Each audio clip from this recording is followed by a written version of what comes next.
Peuple de Dieu, enfants de Dieu, frères et sœurs en Jésus-Christ, je vous salue tous dans le Seigneur. J'espère que vous allez bien par la grâce de Dieu. Que la faveur du Seigneur, que sa bonté, que sa miséricorde et que sa paix reposent dans vos vies, dans vos cœurs, pendant que vous écoutez cette parole, pendant que vous écoutez cette révélation, pendant que vous écoutez ce message, pendant que vous écoutez cette prophétie.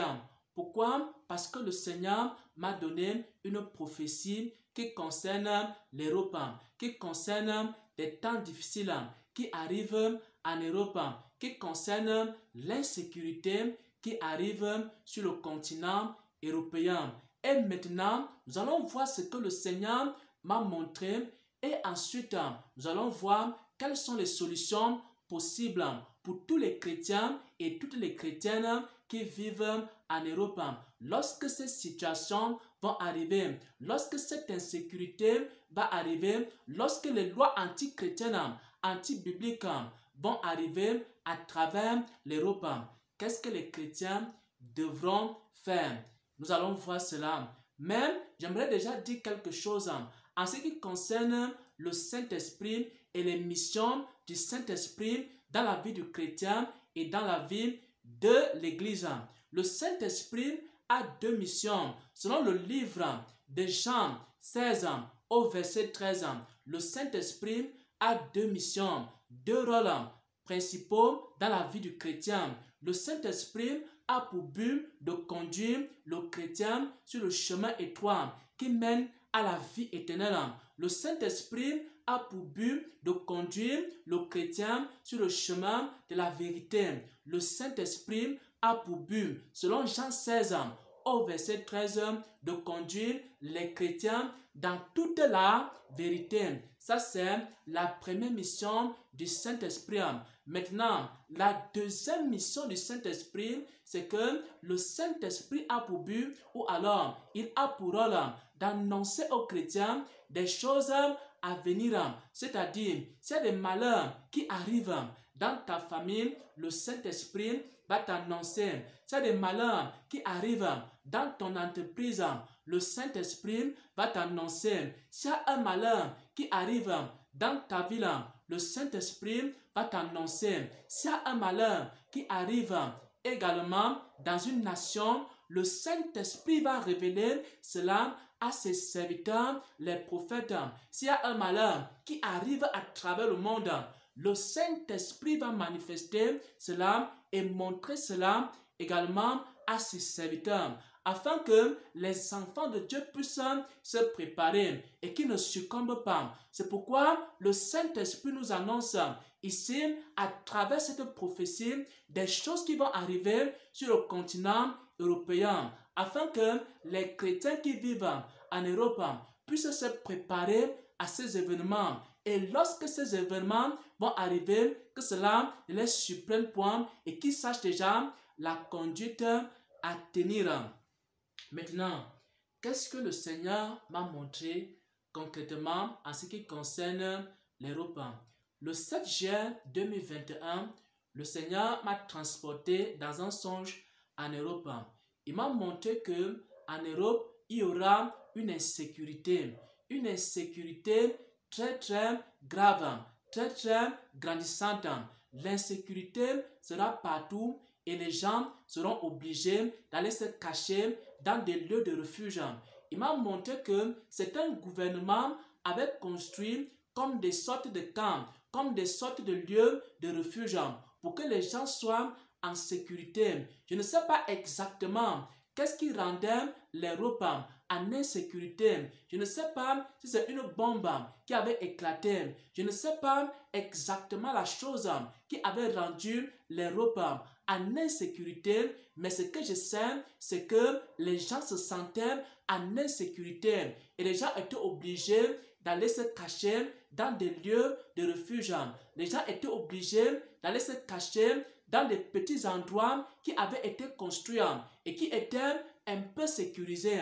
Et maintenant, moi dans ce songe-là, dans cet environnement où il y avait l'insécurité, je me disais à moi-même que je ne peux pas aller dans ces lieux de refuge créés par des hommes, mais que je dois mettre ma sécurité entre les mains du Seigneur. C'est-à-dire, le Seigneur est en train de donner ici une première solution. Comment faire lorsqu'on se retrouve dans une période d'insécurité? L'insécurité, ça peut être lié à la maladie. L'insécurité, ça peut être lié à des pandémies. L'insécurité, ça peut être lié à des épidémies. L'insécurité, ça peut être lié à une bombe atomique. L'insécurité, ça peut être lié à n'importe quoi qui peut venir maintenant créer cette insécurité dans une nation. Mais maintenant, il y a deux façons de gérer l'insécurité. La première façon, c'est de ne pas fuir et de rester dans ce lieu et de remettre sa sécurité entre les mains du Seigneur. Et la deuxième solution, c'est fuir, c'est-à-dire le Saint-Esprit peut vous demander, lorsque l'insécurité va arriver en Europe, lorsque les lois antichrétiennes vont arriver en Europe, lorsque on va commencer à vous imposer des faux vaccins, lorsque on va commencer à vous imposer des passeports sanitaires, lorsque on va commencer à vous imposer toutes sortes de choses qui sont contraires à la volonté de Dieu, vous avez deux solutions. La première solution, c'est que vous pouvez fuir. Le Saint-Esprit peut vous demander de quitter votre pays et d'aller dans un autre pays. Nous allons voir ça ici dans les Saintes Écritures. La première solution. Il est écrit ici dans Matthieu 10 au verset 23, il est écrit « Quand on vous persécutera », Matthieu 10 au verset 23, Matthieu 10 au verset 23, il est écrit « Lorsque on va vous persécuter dans une ville, lorsque on va vous persécuter dans une nation, fuyez, allez dans une autre ville, allez dans une autre nation. » Je vous le dis, en vérité, vous n'aurez pas achevé de parcourir les villes d'Israël que le Fils de l'homme sera venu. C'est-à-dire, le Saint-Esprit peut demander à certaines personnes, lorsque l'insécurité va arriver et que ces personnes vont commencer à chercher la face de Dieu, le Saint-Esprit peut leur demander de quitter leur pays et d'aller dans un autre pays.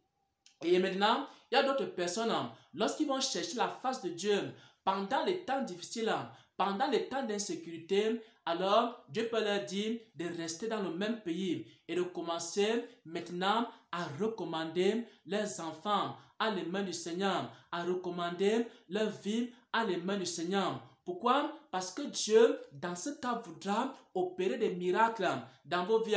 Il voudra commencer à s'occuper de vous de façon surnaturelle. Dieu est capable de s'occuper de son peuple de façon surnaturelle. Même si on dit que personne ne peut acheter, personne ne peut vendre s'il n'a pas un passeport sanitaire. Personne ne peut acheter, personne ne peut vendre s'il n'a pas pris une marque.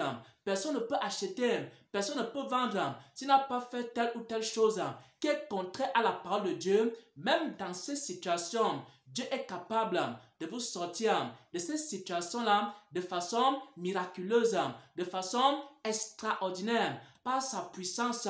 Pourquoi? Parce que Dieu a nourri son peuple dans le désert pendant 40 ans. Et Dieu est aussi capable de vous nourrir de façon surnaturelle par la puissance de Dieu. Alors, il peut arriver donc que Dieu demande à certains chrétiens, lorsqu'ils seront face à ces temps difficiles, que Dieu leur demande de quitter leur pays, d'aller dans un autre pays. Mais Dieu peut aussi demander à d'autres de faire quoi? De rester dans le même pays et de remettre leur confiance en les mains de Dieu. Et à ce moment-là, Dieu va commencer donc à opérer des miracles, des signes et des prodiges.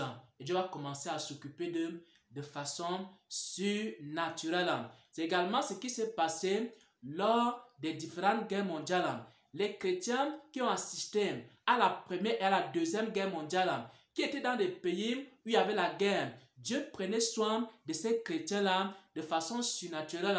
Dieu les protégeait de façon surnaturelle.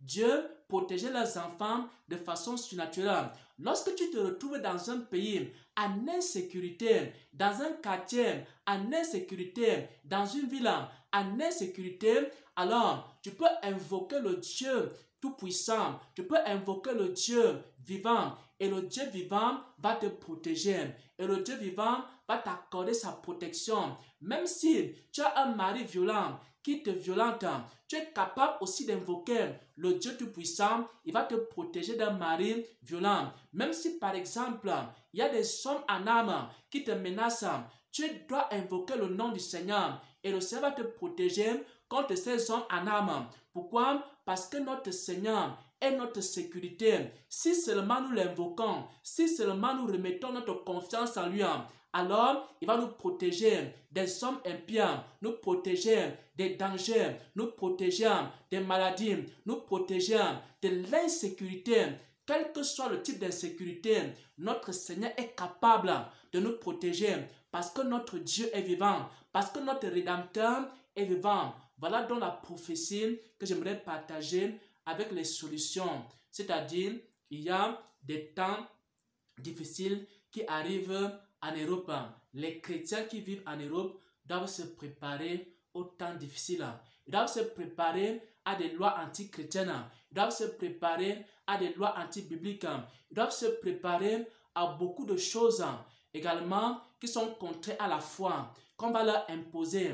Peut-être personne ne pourra acheter ni vendre s'il n'a pas fait telle ou telle chose. Personne ne pourra faire des études s'il n'a pas fait telle ou telle chose. Personne ne pourra envoyer ses enfants fréquenter s'il n'a pas fait telle ou telle autre chose. Les gouvernements vont imposer des lois anti-chrétiennes, des lois anti-bibliques. Et aussi, ce que le Seigneur m'a montré, c'est une grande insécurité à un moment donné qui va régner dans ce continent. Il y a donc deux solutions. La première solution, c'est qu'il faut fuir et quitter, aller dans un autre pays selon les instructions du Saint-Esprit. Ou alors, le Saint-Esprit peut aussi te demander de rester. Lui-même prendra soin dans ce cas de toi. Mais qu'est-ce qu'il faut? Il faut chercher la face de Dieu. Qu'est-ce qu'il faut? Il faut chercher le secours du Seigneur. Qu'est-ce qu'il faut? Il faut invoquer le Seigneur. Et si tu invoques le Seigneur, alors tu verras la gloire de Dieu. Si tu invoques le Seigneur, alors tu verras le miracle de Dieu. Si tu invoques le Seigneur, alors tu verras le secours de Dieu. Et le Seigneur prendra soin de toi. Même dans un monde incertain, même dans un monde en insécurité, même dans un monde avec des pandémies, même dans un monde avec des épidémies, le Seigneur prendra soin de toi. Comme il a pris soin de Daniel dans la fosse au lion, comme il a pris soin de Daniel dans la fournaise ardente, il prendra soin de toi. Comme il a pris soin de David, comme il a pris soin d'Élia, comme il a nourri Élia à partir d'un corbeau, il pourra aussi te nourrir de façon surnaturelle. Parce que notre Dieu est vivant. Il est vivant pour ceux qui l'invoquent. Il est vivant pour ceux qui mettent leur confiance en lui. Il est vivant pour ceux qui mettent leur espérance en lui. Alors, tu peux le chercher dans les temps difficiles. Tu peux le chercher dans les moments difficiles. Alors, il va t'aider. Alors, il va te secourir. Alors, il te viendra en aide. Et tu ne vas pas succomber pendant ces temps d'insécurité. Amen. Amen. Amen.